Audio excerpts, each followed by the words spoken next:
Well, good morning. It's great to be back home in Calgary for an important announcement. Just over...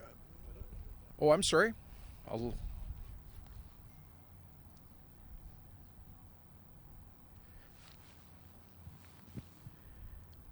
Good morning. It's great to be back home in Calgary for a very positive announcement. Just over a week ago, I was joined by our Chief Medical Officer for Health, Dr. Dina Hinshaw, to announce the first stage of Alberta's plan to relaunch our economy. For many Albertans, this was a light at the end of the tunnel that we've been going through since mid-March when Alberta first began to bring in public health measures to protect lives from the spread of the COVID-19 pandemic.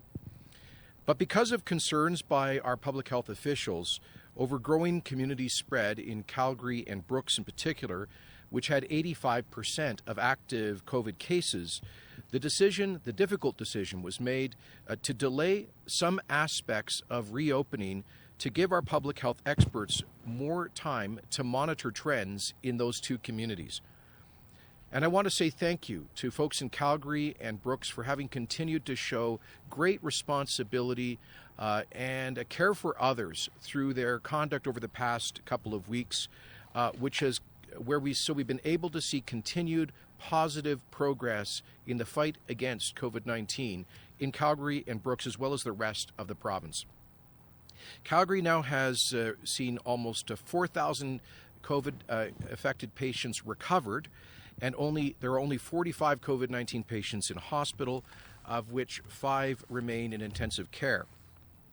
Too many Albertans are familiar with the heartbreaking impact that COVID-19 has had on our continuing care facilities, which have seen nearly 75% of the lives lost to the pandemic in Alberta. But we are turning a corner in those facilities as well, with an overwhelming majority of cases in continuing care now having recovered. We were all concerned as well about the serious outbreaks at the large meatpacking plants, including JBS in Brooks. I'm pleased to report that over 99% of the employees who had been infected at those plants have since recovered, and the vast majority have voluntarily returned back to work. Thanks to the vigilance of Albertans, we're winning the fight against COVID-19. We have the lowest level of hospitalizations, the lowest level of ICU admissions, and the lowest level of deaths per capita amongst the large Canadian provinces, and we are far, far below the level experienced throughout most of the developed world, and we continue to lead the world on testing.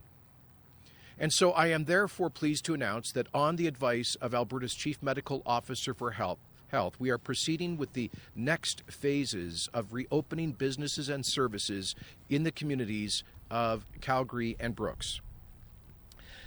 This means that on Monday, May 25th, hairstyling and barbershops will be permitted to reopen in Calgary and Brooks. Cafes, restaurants, and pubs and bars can also reopen for table service at 50% capacity this upcoming Monday. And on June 1st, day camps, including summer school, will be permitted with limits on occupancy in those communities. Post-secondary institutions, including summer school, will be permitted with limits on occupancy. Will be permitted, within the limits for in-person classes that have been outlined by public health. And places of worship and funeral services will also be expanded if they follow the specific guidelines that have been outlined and have been already the case in the rest of the province. While this is positive news for many, it doesn't mean that we're out of the woods yet. COVID-19 still poses a very real risk, and we must all continue to act responsibly and look out for one another. Alberta so far has lost 132 lives to this pandemic, and that number is still likely to rise over the weeks to come. Each one of those lives lost is a heartbreaking experience for their loved ones and friends. And this is why we must continue to practice physical distancing and enhanced hygiene, to wear masks in areas where we cannot be physically distanced from others, and to just take care especially for the most vulnerable. It's also why the government of Alberta is taking new steps to screen international travelers arriving at our airports and our Coots border crossing.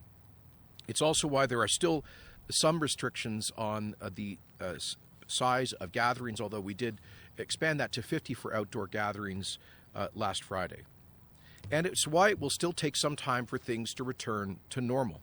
But we're on the right track, and that is because of the classic culture of personal responsibility and care for others, which has always characterized Alberta. So thank you for what you're doing. I'm also pleased to underscore that the Canadian Federation of Independent Business reports today that more businesses are open and operating in Alberta than in any other Canadian province, underscoring that we did this the smart way, in a targeted way, with fewer restrictions impairing our economy, but better results than all of the large population Canadian provinces.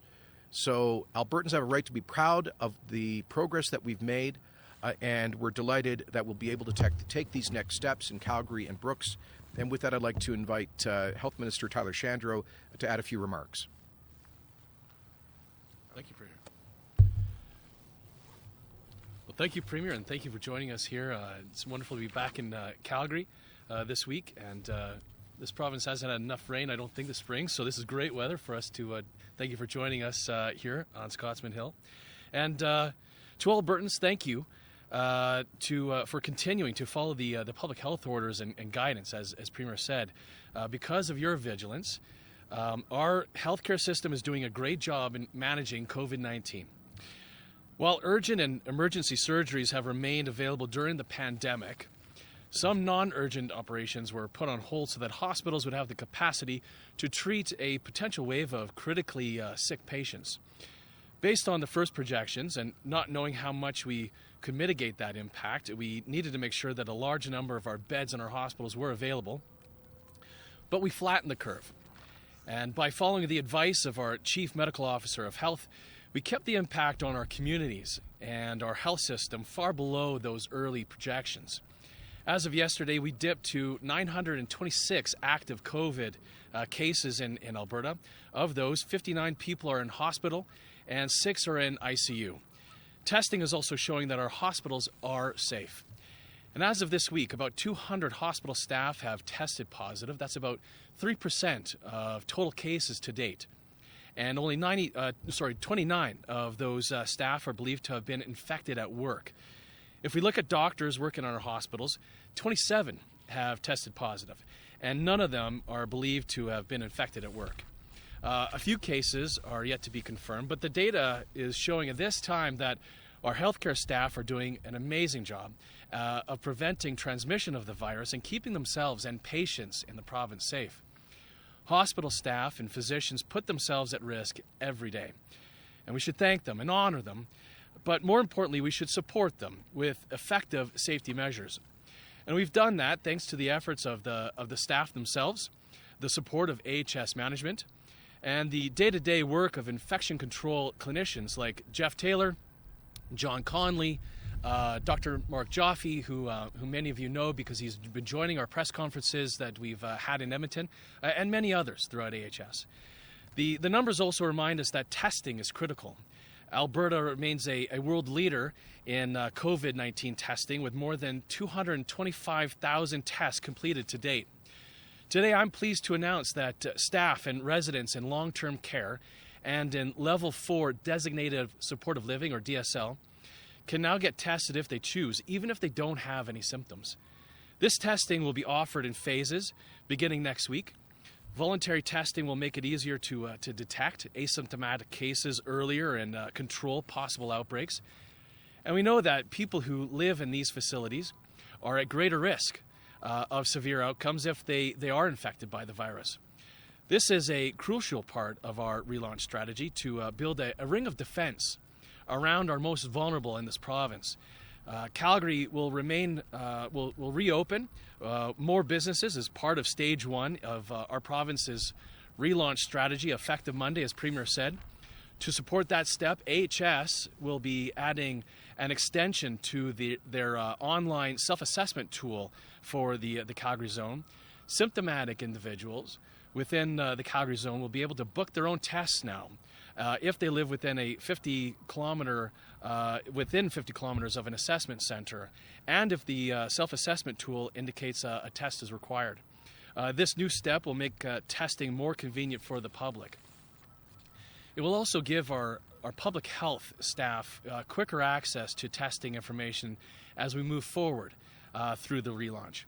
And we're moving forward in other areas as well. Because our health system is able to cope with COVID-19, we need to set aside fewer beds. If cases rise again, our hospitals will still have extra capacity to accommodate them, and we can move forward with reopening healthcare services, including access to regulated allied health professionals and scheduled surgeries throughout the province. Now, since May 4th, hospitals have performed more than 3,000 non-urgent day surgeries. Now we're ready to take the next step. And I'm pleased to announce that starting this week, scheduled inpatient surgeries, that is, surgeries that require an overnight stay in a hospital, will resume across the province. This includes operations like joint replacements and some heart surgeries as well. And Albertans who have been waiting the longest will get their surgery first. A central booking team will contact patients directly. Different parts of the province will be ready to do overnight surgeries at different times, depending on how each area is dealing with the pandemic. The good news goes beyond surgeries as well. Today, I'm happy to announce that as of June 3rd, Calgary's South Health Campus and the High River Hospital will again offer maternity services.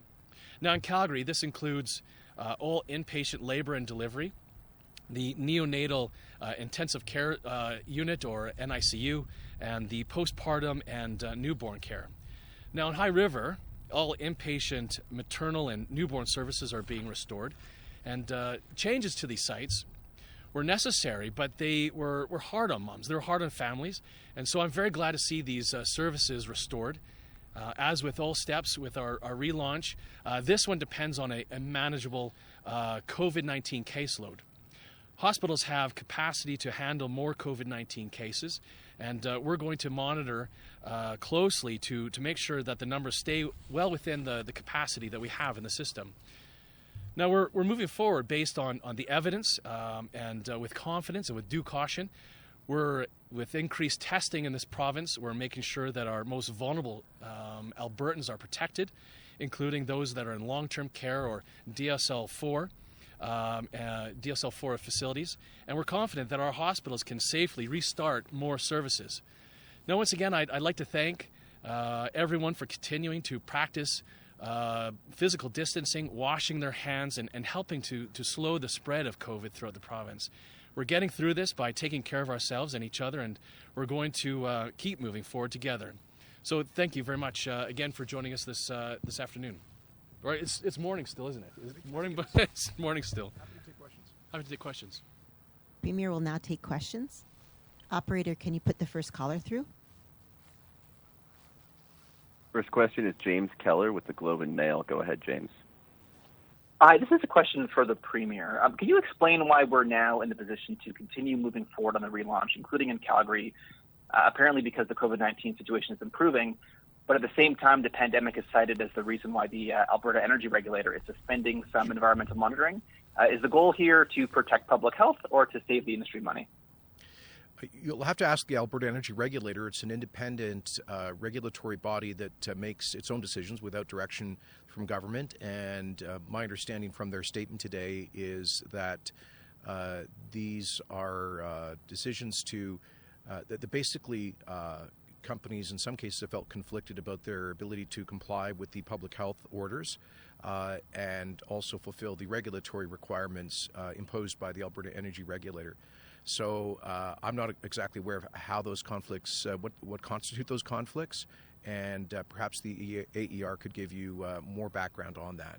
But I would certainly say that we are making, I think, very strong progress in winning the fight against COVID, but most of our public health orders, restrictions and guidelines obviously remain in place. And that includes the safe operation of workplaces. While it's true that Alberta has allowed about 85% of businesses to continue operating over the past 2 months, representing about 88% of workforce and 96% of our economy, all of those businesses have had to operate within significant constraints around physical distancing, hygiene, and other protocols. So how exactly and in what aspects that's affecting the ability of energy companies to comply with some of those regs, I'm not aware. And I'm sure the AER can give you more details on that. Operator, could you put the next caller through, please? Next is Terry Reith with CBC. Go ahead, Terry. Yes, hi, good afternoon, Premier. Thank you so much for taking the call. Joe Biden, the presumptive nominee for the Democratic Party in the U.S., has again made some very strong statements referring to we don't want tar sands oil in the U.S. Any thoughts on these latest comments? Well, I think the comments made by Vice President Biden suggest that he hasn't been well or accurately briefed on the dependence of the American economy on Canadian energy exports. It's a hugely important strategic development for the United States that North America is now energy independent, no longer dependent on imports from OPEC dictatorships like Venezuela and Saudi Arabia. That is both in the economic and national security interests of the United States, and it's in part because of increased Canadian energy shipments to the United States, particularly from Alberta heavy crude. Over the past decade, many of the American oil refineries retooled at a cost of tens of billions of dollars in order to process heavy crude. And they have turned increasingly to Alberta to fill that demand as the United States has imposed sanctions on the other major source of heavy oil in the Western Hemisphere, which is Venezuela. I think that's a good thing for the United States. And in particular, Mr. Biden today made comments about the Keystone Pipeline.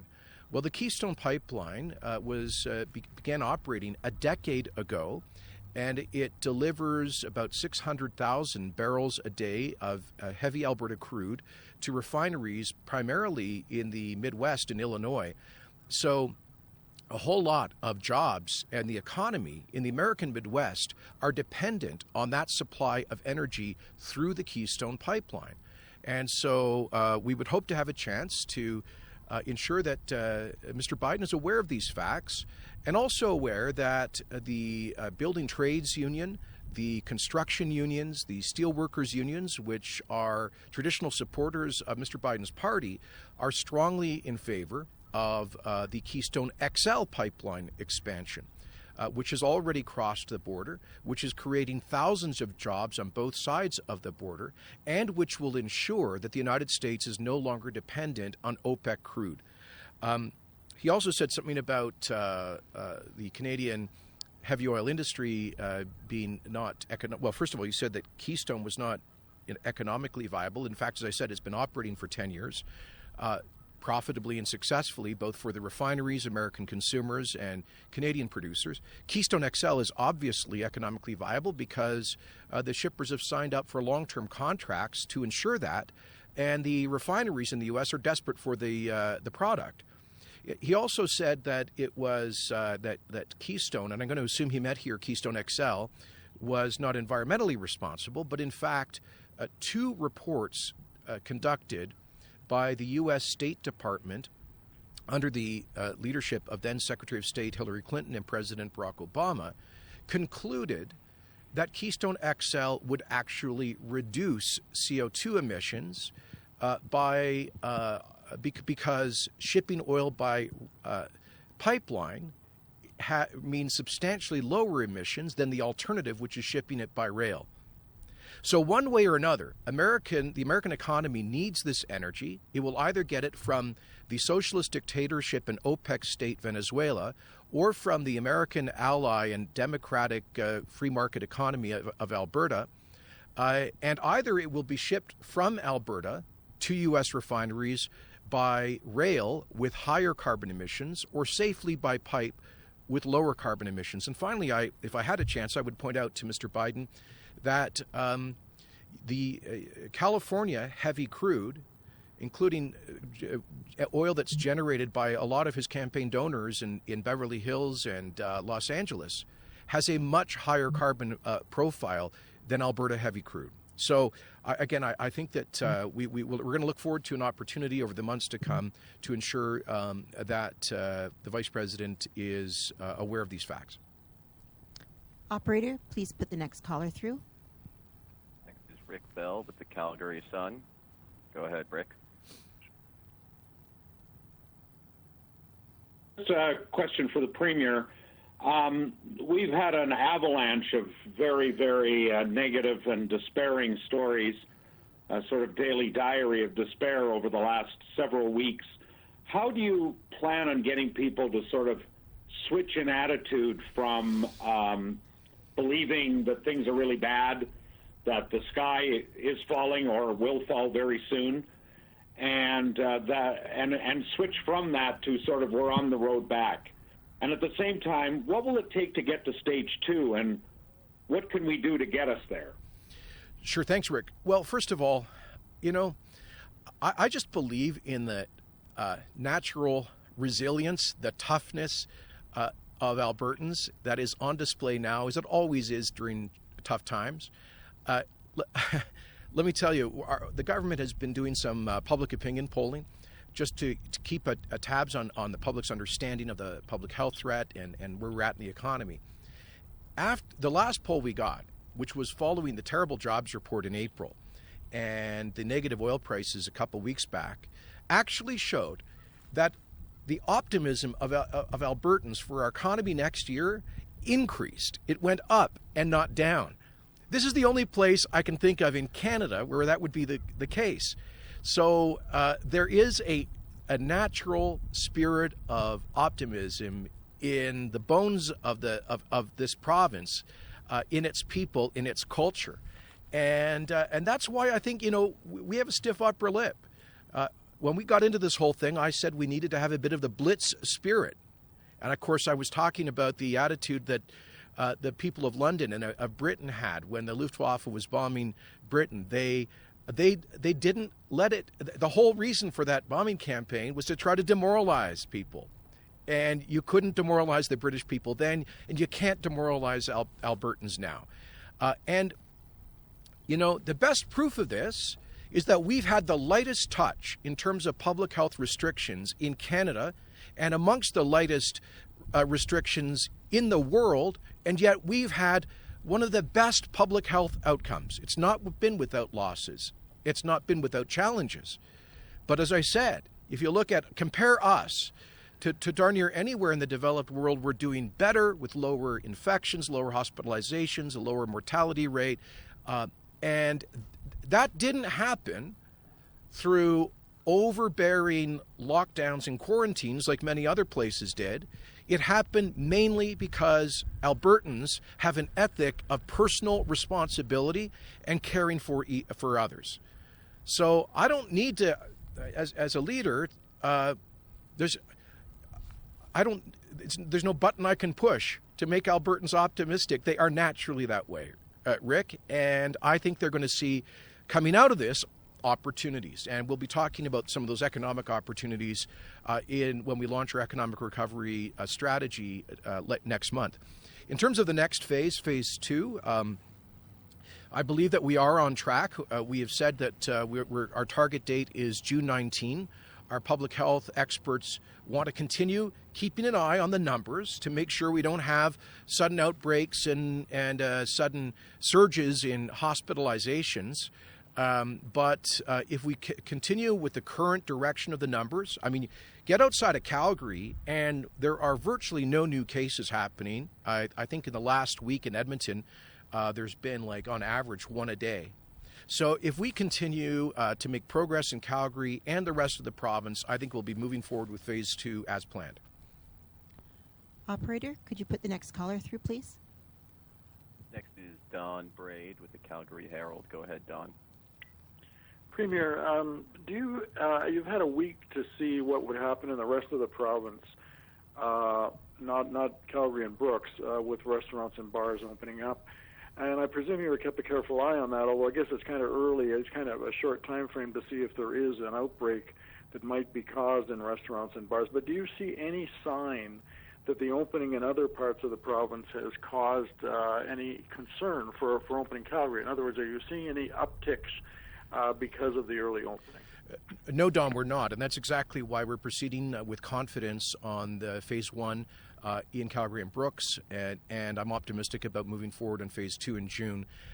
In fact, we've seen the number of new infections and hospitalizations continue to come down right across the province. And I just remind you, Don, that we actually did proceed with Phase 1 for opening retail and some other services here in Calgary over a week ago. And really, Dr. Hinshaw, I think what she and her team wanted the extra time for was to see whether opening retail here would lead to a measurable surge in new cases, because she had observed that there were a couple of U.S. states that had opened up retail and saw significant spikes in new infections. And she was concerned, our public health folks were concerned that because we hadn't quite gotten control fully of new cases in Calgary, we had some new cases emerging, the sources of which we could not identify. I think they were understandably anxious that not be transmitted through open retail operations. So we have not seen that. The trend lines continue to go in the down direction here in Calgary, and so. But as I say, we all know we're not out of this. However, the history of influenza pandemics is that they abate in the summer months. And we're not feeling that heat here today, but we will be having let's hope, a warm Alberta summer, and people getting out and about. And this comes back to Rick's question. We want people to get out and about, and within the limits of the public health guidelines and just prudence, to enjoy life, to get outside. We've opened up the provincial parks, and more services are going to be available, and people shouldn't feel guilty about enjoying those things. Getting out in the sunshine is good for their health, and so I'm optimistic about how we're headed in the summer here. Obviously, we're going to have to keep an eye on things as we go into the fall, because historically these pandemics do come back in the mid-fall. Operator, could you please put the next caller through? Next is Chris Varco with the Calgary Herald. Go ahead, Chris. Hi, Premier. I have a couple of questions just about the state of the restaurant industry in this province right now. I'm wondering, a number of restaurants have closed permanently. Some say that they're not getting any rent relief from their landlords. I'm wondering, first of all, what measures are the province considering to assist them to get through to the other side? Secondly, would you consider a ban on commercial tenants being evicted? And thirdly, are you looking at compensating any of the restaurants in Calgary that spent money gearing up for the opening back for May 14th and subsequently weren't allowed to do so? Chris, what was the first question? Sorry. Just asking what measures you're considering to help restaurants survive, Sure. Particularly those that are struggling right now.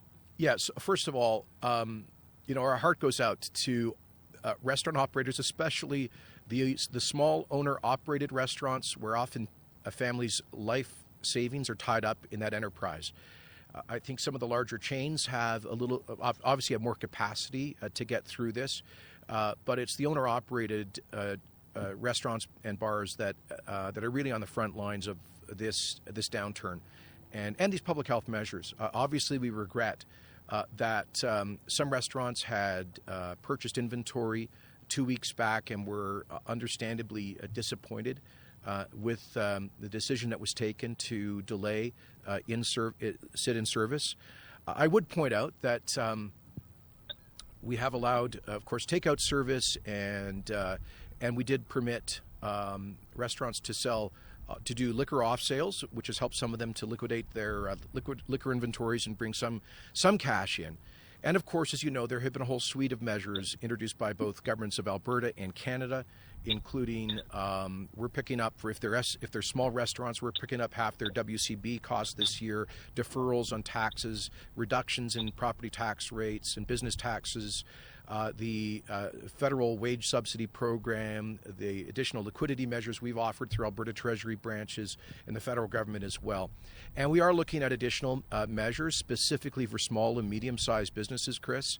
And urgently. We'll be discussing that at our cabinet this upcoming week, I think on Monday, in fact, to see what additional measures we can take. And so I would just say stay tuned for that. But really, I want to encourage Albertans, now that we're well into phase one here of our relaunch, to please support your neighborhood restaurants, cafes, and bars. Those are, in many places, a key gathering place in the community, and they need our support now more than ever. We have time for 2 more questions. Operator, could you please put the next caller through? Next is Tim Brutch with CTV. Go ahead, Tim. Hi, this one's for the Premier as well. Now that we're open across the province, does your government have any plans surrounding masks moving forward, potentially making them mandatory, or if not, even just providing them to everyday citizens? We don't intend to make them mandatory at this stage, but we strongly encourage people to use masks or face coverings in places where they cannot physically distance from others. That would include, for example, being on a bus or an LRT or in crowded places. So we strongly encourage that. And to be honest with you, I think making it mandatory would create a huge enforcement problem. And as a general rule, our approach has been more of an advisory approach than a heavy-handed restriction approach. There obviously have been some restrictions, but we want to trust people to exercise personal responsibility rather than policing everybody and in a heavy-handed way. So again, it's a very strong recommendation as long as folks follow the guidelines that our public health officer has put out for wearing and using masks. So for example, a cloth mask that people can make at home, there are guidelines online, and they can be very suitable for most circumstances. Just people have got to, for example, wash them regularly and avoid touching their faces. They adjust them, all those kinds of technical things.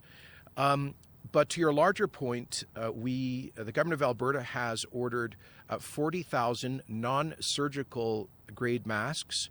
We will be announcing. Did I say how many? Did I say 40? 40 million. Wow, thank you, Tyler.